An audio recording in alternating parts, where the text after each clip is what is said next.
सभी का स्वागत है मेरे चैनल में जिसका नाम है क्लिनिकल डेंटिस्ट्री हब। जैसा कि आप सब लोग जानते ही होंगे कि अभी आप सब लोगों ने सुना होगा कि कोरोना वायरस होने के बाद पेशेंट को ब्लैक फंगस की कंप्लेन आ रही है, वाइट फंगस की कंप्लेन आ रही है, येलो फंगस की कंप्लेन आ रही है। ये सब के बारे में आप जानते हुए होंगे और इस पर बहुत से वीडियोस बने भी है। तो मैं आपको ब्लैक फंगस के बारे में ज्ञान देने के लिए बिल्कुल नहीं हूँ। मैं आपको उसके जुड़ी कुछ ऐसी चीज़ें बताऊँगी जो आपको ध्यान रखनी चाहिए और मैं एज अ डेंटिस्ट आपको बताऊंगी कि आपको क्या क्या चीज़ें ऐसी करनी चाहिए कि आपको इसका खतरा उतना जो हो रहा है वो आप कैसे महसूस करेंगे, आपको क्या क्या सिम्टम आएंगे, आपके मुंह के रिलेटेड आप कैसे इसको पहचानेंगे। तो जी हाँ, कुछ टाइम पहले ही कितने केसेस ब्लैक फंगस के आना चालू हुए। कंप्लेन आई कि आंखों से दिखने में नहीं हो रहा था, डॉक्टर के पास ले गए। डॉक्टर ने बोला कि हम ऐसी सिचुएशन में बैठे थे कि बम कभी भी फट सकता था, तो वो करके देखते हमने उनकी आंखें को निकालना ही पड़ा। सर्जिकली हमें उनकी आंखें रिमूव करनी पड़ी क्योंकि और कोई ऑप्शन ही नहीं था। तो ऐसे केसेस देखने आ रहे हैं कि लोगों को अपने जबड़े से, अपने आँख से, नाक से पूरा फेशियल डिकंस्ट्रक्शन हो जा रहा है। इन सब से हाथ धोना पड़ रहा है इस ब्लैक फंगस के कारण। तो क्या ये ब्लैक फंगस अभी आया है? क्या ये पहले नहीं था? तो जी हाँ, ये ब्लैक फंगस पहले से ही मौजूद था। ये हमारी हवा में ऐसी जगह जहाँ पे नमी होती है, जहाँ पे मिट्टी है, धूल है, वहाँ पे प्रेजेंट होता है। जनरली ये पहले भी था। लास्ट ईयर भी जब कोविड के केसेस आए थे तो वो टाइम पे भी ये देखने मिले थे। एक दो केसेस इसके ब्लैक फंगस के भी वो टाइम पर थे, लेकिन अभी ये ज़्यादा हो रहा है। इसलिए ज़्यादा हो रहा है कि क्योंकि कोविड के पेशेंट्स भी अभी बहुत ज़्यादा है। तो पहला कारण ब्लैक फंगस क्यों हो रहा है, सबसे पहला रीज़न जो दिया गया है वो है स्टेरॉइड के यूज़ होने की वजह से। क्योंकि लंग्स के इन्फेक्शन को कम करने के लिए डॉक्टर स्टेरॉइड प्रिस्क्राइब करते हैं और स्टेरॉइड्स जनरली क्या करता है, ये हमारे बॉडी की रोग क्षमता, मतलब फ़ाइट करने की पावर जो होती है उसको कम कर देता है, जिसकी वजह से हमारा इम्यून जो है वो सप्रेस हो जाता है। तो कोई भी इन्फेक्शन होगा उसके अगेंस्ट आपका बॉडी फाइट कर ही नहीं पाएगा। उसके बाद इम्यून सप्रेस कर देता है तो आपकी बॉडी एक जगह बन जाती है जहाँ पे फंगस ग्रो कर सके। तो बेसिकली जो ये म्यूकरमाइकोसिस है ये एक अपॉर्चुनिस्टिक इन्फेक्शन है, मगर जब इसको अपॉर्चुनिटी मिलेगी तो ये वो जगह पर आकर ग्रो कर जाएगा। अपॉर्चुनिटी मिलेगी का मतलब ऐसा शरीर जिसकी इम्यूनिटी कम है, ऐसा शरीर जिसमें high blood sugar, uncontrol blood sugar है। अनकंट्रोल ब्लड शुगर होगी तो इम्यूनिटी अपने आप ही कम होगी। ऐसा शरीर जिनके शरीर में और कोई दिक्कतें और प्रॉब्लम है कोविड-19 पेशेंट के साथ साथ। क्योंकि स्टेरॉइड्स जो हम कोविड पेशेंट में देते हैं वो जनरली हमारे ब्लड शुगर को बहुत तेज़ी से बढ़ा दे रहा है, तो इस वजह से ब्लैक फंगस के चांसेस ज़्यादा हो जा रहे हैं।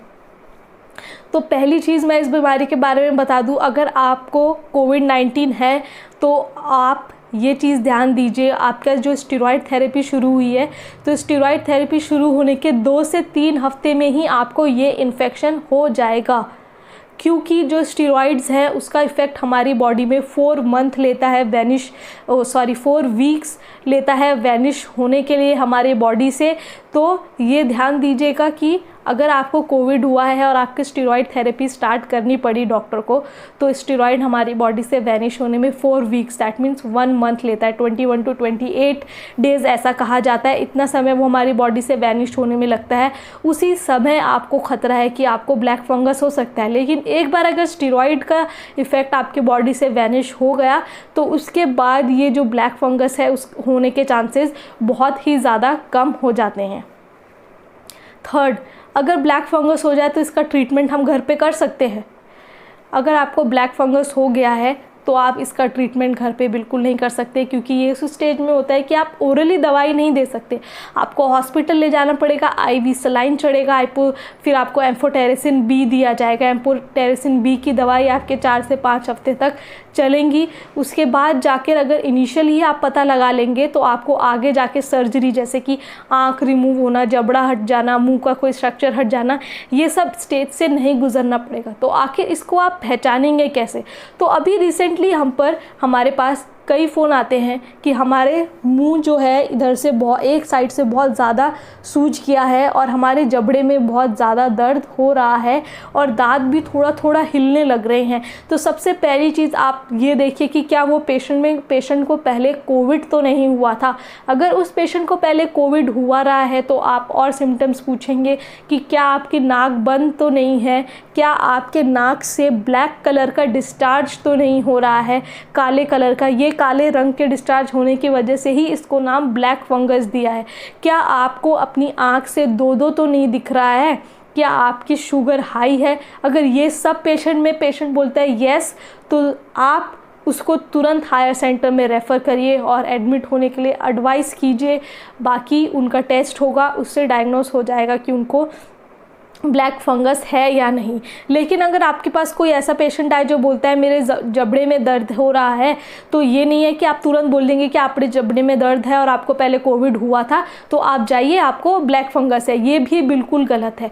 आप उसके साथ और सिम्टम्स भी देखेंगे, उसका कोरिलेशंस भी कीजिए।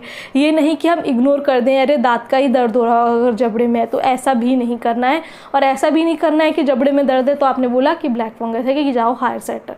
ये भी आप मिसलीड नहीं कीजिए पेशेंट को। सारे सिम्टम्स देख लीजिए, उसके बाद ही कीजिए। और अगर पेशेंट नॉर्मली कह रहा है कि मेरे सिर्फ जबड़े में दर्द है, आप अपने क्लिनिक बुलाइए, एक्सरे लीजिए, देखिए कि किस वजह से कीड़े लगे हैं, अकल दाढ़ आ रही है या और कोई कारण है। उसके बाद अगर हम मुंह में खाली बात करें तो आप देखेंगे कि पेशेंट का एक साइड का हिस्सा बहुत स्वेलन होगा, एक साइड आँख एकदम लाल हो रही होगी, जबड़े में इतना दर्द होगा, दांत जो है वहाँ हिलने लग रहे होंगे। तो ये सब आपको देखने में इनिशियली मिल सकता है। अगर ये सब है तो इसका इलाज क्या है? इसके इलाज के लिए भारत बायोटेक ने दवाई बनाई थी जो कि एम्फोटेरेसिन बी है, वो यूज़ होती है। अगर ये इनिशियल स्टेज में ही स्टार्ट कर दी जाए तो आगे जाके ब्लैक फंगस से जो हमें सर्जरी करानी पड़ती है उसके चांसेस रिड्यूस हो जाएंगे।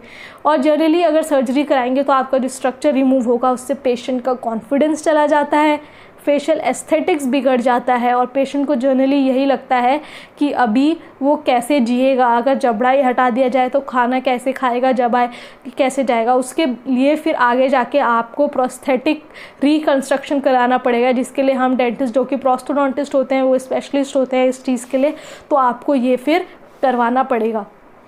तो ये सब था ब्लैक फंगस से रिलेटेड। अगर आपको कोई भी प्रॉब्लम हो तो आप कमेंट सेक्शन में पूछ सकते हैं, मुझे इंस्टाग्राम पे मैसेज कर सकते हैं। अगर आपको ये वीडियो पसंद आया हो तो इसे लाइक, शेयर और मेरे चैनल को सब्सक्राइब करना बिल्कुल भी मत भूलिएगा। I am signing it off. Bye bye, take care.